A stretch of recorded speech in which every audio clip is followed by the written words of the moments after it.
শাহিদা পারভিন গাঙ্গুলি মধ্যবয়সী এই মহিলার ভয়ে রীতিমতো কেঁপে ওঠে আন্ডারওয়ার্ল্ডের ডন থেকে শুরু করে তাবর তাবর আততায়ী। 1000-এরও বেশি এনকাউন্টার করেছেন তিনি। কি শুনে অবাক হলেন নিশ্চয়ই, কিন্তু কে এই শাহিদা পারভিন গাঙ্গুলি? আসুন আজকের এই ভিডিওর মাধ্যমে আপনাদের সঙ্গে পরিচয় করিয়ে দিই জম্মু এবং কাশ্মীরের প্রাক্তন কমিশনার অফ পুলিশ এবং এনকাউন্টার স্পেশালিস্ট এই মহিলা পুলিশ অফিসারের।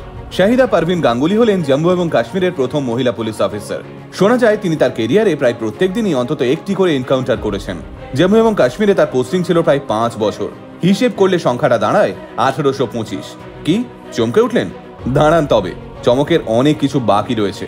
বর্ডারে এমন অনেক কিছুই ঘটে যা আমাদের মতো সাধারণ মানুষের পক্ষে জানা সম্ভব নয়। খবরের চ্যানেল বা প্রিন্ট মিডিয়া যেই সমস্ত অঞ্চলে পৌঁছতে পারে না, সেই সব দুর্গম অঞ্চলে আততায়ীদের সামনে নির্ভয়ে দাঁড়ান এই মহিলা পুলিশ অফিসার। শাহিদা পারভিন গাঙ্গুলি একজন ভারতীয় আর্মি অফিসারের স্ত্রী। তার 2 সন্তান রয়েছে। শুধু ন্যাশনাল ডিউটি নয়, ভারতের বর্ডার সামলানোর সঙ্গে সঙ্গে তিনি একজন নিপুণ গৃহিণী। তিনি এক হাতে যেমন বন্দুক চালাতে ওস্তাদ, তেমনি সন্তানদের পড়াশোনার যাতে কোনো ক্ষতি না হয় সে বিষয়েও সতর্ক দৃষ্টি রাখেন 40 ঊর্ধ্ব এই সুপার মহিলা কপ। সম্প্রতি তিনি একটি সাক্ষাৎকারে জম্মু এবং কাশ্মীরে তার একটি এনকাউন্টারের অভিজ্ঞতা সকলের সামনে তুলে ধরেন।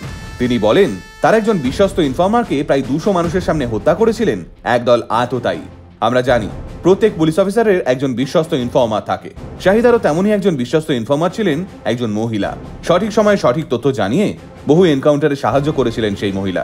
আততায়ীরা সেই খবর পেয়ে যায় এবং ওই মহিলাকে অপহরণ করার প্ল্যান করেন আততায়ীরা। শাহিদা যেহেতু সর্বশক্তি দিয়ে রক্ষা করতেন তার বিশ্বস্ত ইনফর্মারটিকে, তাই হামলাকারীরা জানতো যে এত সহজে সেই মহিলা ইনফর্মারকে ধরা যাবে না। তাই তারা সেই মহিলা ইনফর্মারকে একজন কাকাতো বোনের সাহায্যে ধরে আনে এবং মহরমের দিন প্রায় 200 মানুষের সামনে তাকে হত্যা করে। শাহিদা পারভিন মাত্র 7 দিনের মাথায় ওই আততায়ী গোষ্ঠীর লিডারের এনকাউন্টার করেন। শাহিদার ভাষায়, দেশের জন্য কিছু করার ইচ্ছে যখন মনের মধ্যে জন্মায় তখন ভয় নামক বস্তুটি আর মনের মধ্যে থাকে না। শাহিদা পারভিন গাঙ্গুলি সম্পর্কে বিশেষ তথ্য পাওয়া যায় না। কি তার ধর্ম সে বিষয়ে রয়েছে নানান মতামত। আসলে তিনি ধর্ম বলতে বোঝেন তার কর্ম, আর তিনি মনে করেন তার একমাত্র কর্ম হলো নিজের রক্তের শেষ বিন্দু দিয়ে ভারত মাতাকে রক্ষা করা। আমরা নারীবাদকে আজকাল বিভিন্ন তুচ্ছ ব্যাপারের সঙ্গে গুলিয়ে ফেলি। আমরা ভুলে যাই ভারতের মাটিতে এমন বহু মহিলা আছেন যারা দিনরাত পরিশ্রম করে দেশকে গর্বিত করেছেন বা করে চলেছেন। শাহিদা পারভিন এমনই একজন নির্ভীক মহিলা যিনি মনে করেন নারীরা পারে না এমন কোনো কাজ নেই, শুধু নারীদের সঠিক পথে চালিত হতে হবে।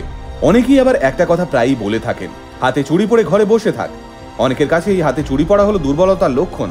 সেই সব মানুষের গালেও সপাটে একটা চড়ের নাম শাহিদা পারভিন গাঙ্গুলি, যিনি চুড়িও পরেন, সংসারও সামলান এবং নিজের প্রাণের তোয়াক্কা না করে দেশকেও সামলান। গোটা আল্টিমেট পরিবার কুর্নিশ জানায় ভারতের বীর কন্যা শাহিদা পারভিন গাঙ্গুলিকে। আপনি ভালো থাকুন ম্যাডাম, আর এভাবেই নারী শক্তিকে বিশ্বের দরবারে বারবার তুলে ধরুন।